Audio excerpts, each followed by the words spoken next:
और बताओ मेरे होने वाले पतिदेव जी, क्या चल रहा है मेरे ससुराल में?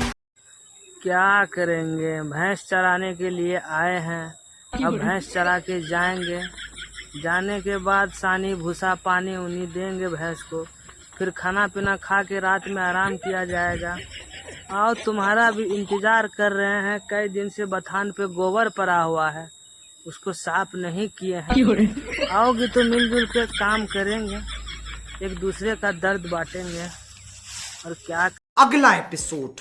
जितना ज्यादा छौरा रे दहेज मिलता उतने ज्यादा माल डैमेज मिलता हो भाई एहनो है छे। तब हमार बियाह में बाप हमार 2 लाख टका आ एगो बुलेट गाड़ी आ सेहो ला लेलके। अब बरगाही के बर सुहाग रात में जब हम सुते गेलिए तो मौगी हमर कहनो न करे रहे, रे राजा मैं हम फंस गेलियो रे। अगला एपिसोड।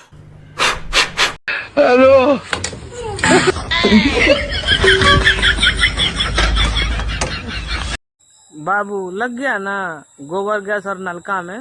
बोले थे ना ऐसा मजाक मत करो। अब 2 दिन तक गोबर गैस बाथरूम शुरू करने में दिक्कत होगा ना बाबू, आपको समझाया था ना।